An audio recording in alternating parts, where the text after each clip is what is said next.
মাছের ডিমের ভাপা কখনো খেয়েছো কি? যদি না খেয়ে থাকো তাহলে আজকে আমার রেসিপি দেখে ঝটপট বানিয়ে ফেলো এইরকম সুস্বাদু মাছের ডিমের ভাপা। নমস্কার বন্ধুরা, বন্যমালী কুকিংয়ের নতুন একটা ভিডিওতে সকলকে স্বাগত। যারা নতুন বন্ধু দেখছো তারা লাইক এবং সাবস্ক্রাইব করে আমার পাশে থাকার জন্য অনুরোধ করলাম। আর যারা পুরনো বন্ধু আমার ভিডিও দেখো তাদের অনেক অনেক ধন্যবাদ। এখানে যে মাছের ডিম দেখতে পাচ্ছ সেটা কালবোশ মাছের ডিম। তোমরা কালবোশ মাছ চেনো কিনা আমি জানি না। রুই এবং কাতলা মাছের মতোই মিষ্টি জালের মাছ, খেতে খুবই সুস্বাদু। আর এর ডিমটা একটু কালো কালো হয়, কিন্তু তোমরা যদি রুই কাতলা মাছের ডিম দিয়ে করো তাও একই রকম হবে। এই ডিম কিভাবে আমি ভাপা করছি সেটা এই রেসিপি দেখতে থাকো। প্রথমে কিছুটা আন্দাজ মতো লবণ, একটু হলুদ, একটু শুকনো লঙ্কার গুঁড়ো, এগুলো তো দিয়ে দেবই। তার সাথে দিয়ে দেবো দুটো ছোটো সাইজের পেঁয়াজ কুচি, এবং দেব কিছুটা লঙ্কা কুচি, আর দেব কিছুটা টমেটো কুচি। লঙ্কা কুচিটা তোমরা স্কিপও করতে পারো যদি ঝাল না খাও। আর কিছুটা আদা এবং রসুন বাটা। এবার এই সব উপকরণগুলো দিয়ে আমি ডিমটাকে খুব ভালোভাবে হাত দিয়ে মেখে নেব। এই দেখো, ডিমটা একটু জড়ানোর মতো থাকে, তোমরা জানো মাছের ডিম, সেটাকে একটু হাত দিয়ে দিয়ে চেপে চেপে সেটাকে এই যে এরকমভাবে আলগা করে নেব। দেখো, তোমরা স্কিপ না করে পুরো ভিডিওটা দেখতে থাকো, তাহলে বুঝতে পারবে আমি কিভাবে এমন সুস্বাদু একটা ডিমের ভাপা করলাম, এবং সেই ভাপা করে সেটা আবার আমি কালিয়াও করেছি।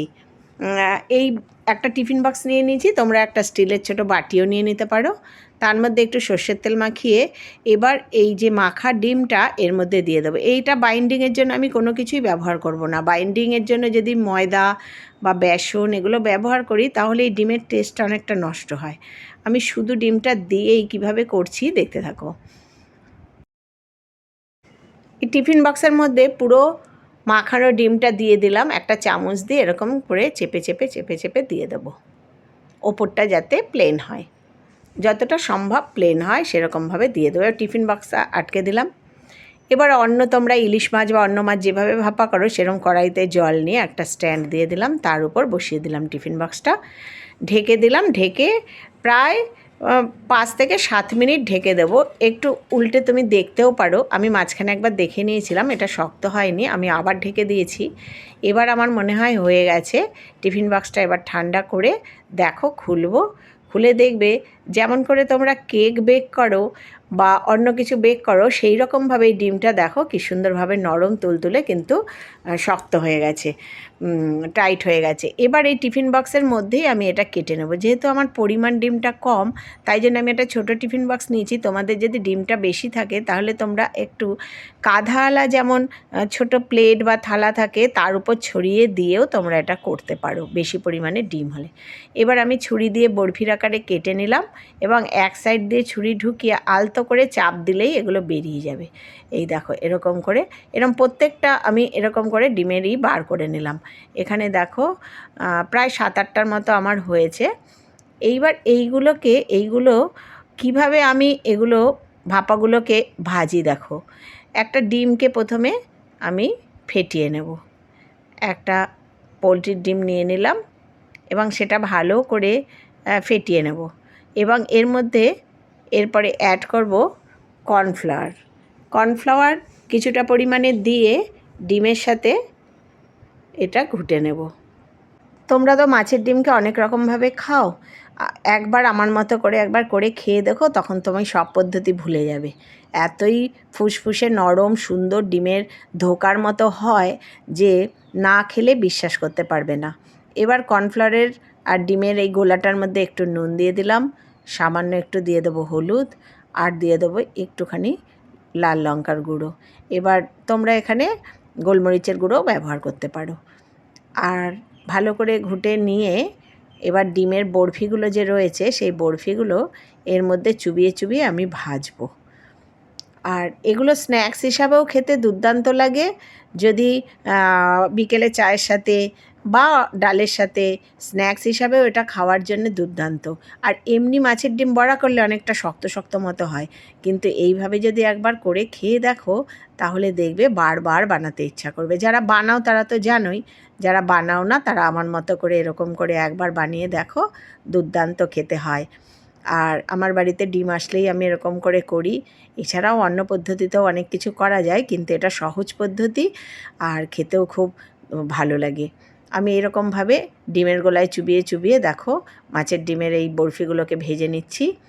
আর ভেজে নিয়ে শুকনো মুখেই অনেক সময় খেয়ে ফেলা যায়, কিন্তু আমি আজকে এটা কারি করে তোমাদের দেখাবো। মাখা মাখা করে একটা কারি করলে আর কিছুই লাগে না খাবারে। এত সুন্দর মাছ মাংস ফেলে খেতে ইচ্ছা করবে, এত সুস্বাদু হয়। আমার আজকের রেসিপি যদি তোমাদের ভালো লাগে তাহলে প্লিজ লাইক, কমেন্ট এবং শেয়ার করো। সাবস্ক্রাইব করে আমার পাশে থাকার জন্যে অনুরোধ জানালাম। বেল বাটনটা টিপে দিও, তাহলে আমি যে ভিডিওগুলো আপলোড করি সবার প্রথম নোটিফিকেশান তোমার কাছে যাবে এবং তোমরা দেখতে পাবে। এইভাবে আমি প্রত্যেকটা এই মাছের ডিমের বরফিগুলো করে নিলাম। দেখো সবগুলো আমার ভাজা হয়ে গেছে। এবার ওই তেলের মধ্যেই আমি একটা শুকনো লঙ্কা, একটা তেজপাতা আর একটু জিরে ফোড়ন দিয়ে নেব। ফোড়নটা একটু ভালো করে হতে দেব। দিয়ে দুটো মিডিয়াম সাইজের পেঁয়াজ খুব কুচি করে কেটে নিয়েছি, সেই পেঁয়াজ কুচিগুলো এবার এর মধ্যে দিয়ে দেব। পেঁয়াজ কুচিগুলো একটু নেড়ে চেড়ে ভেজে নেব।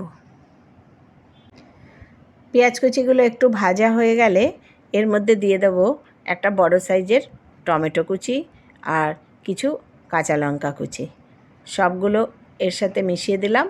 এইগুলো একটু নেড়ে চেড়ে এর মধ্যে এবার দিয়ে দেব 1 চামচ মতো আদা বাটা, 1 চামচ মতো রসুন বাটা। এই আদা রসুনের পেস্টটাও এই পেঁয়াজ টমেটোর সাথে ভালো করে নেড়ে চেড়ে মিশিয়ে নেব। এই মশলাটা একটু ভালো করে কষিয়ে নেব।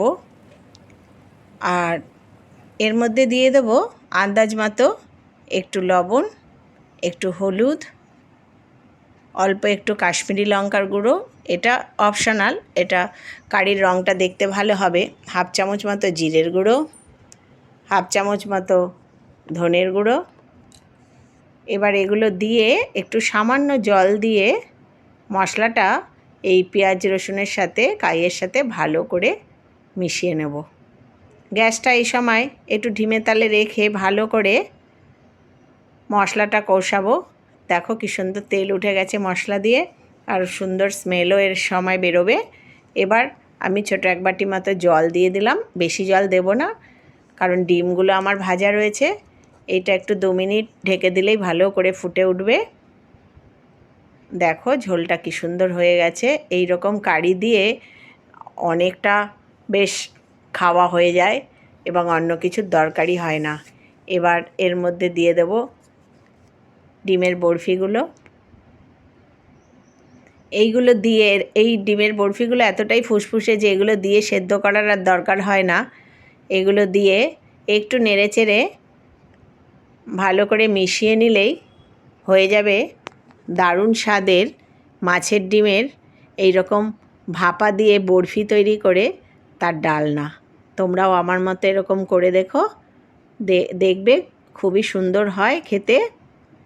আর ছুটির দিনে একটা ভালো আইটেমও হয়ে যাবে রান্নার। অনেক সময় মাছ আনলে মাছের সাথেও অনেকটা ডিম আসে, সেই সময়ও করা যায়। এবার একটু ঢেকে দেব, 2 মিনিট ঢেকে দিয়ে এইটা মোটামুটি আমার হয়েই গেছে। এবার আমি নামিয়ে নেব। দেখো কত সুন্দর দেখতেও হয়েছে, খেতেও তেমনি সুস্বাদু হয়। সকলে ভালো থেকো, সুস্থ থেকো। আবার পরের ভিডিওতে দেখা হবে। এই দেখো ডিমের বড়াগুলো কি সুন্দর হয়েছে। বন্ধুদের সাথে শেয়ার করো আর নিজেরাও বাড়িতে করো। এই সময় একটু গরম মশলা দিয়ে আমি ঢেকে দেবো।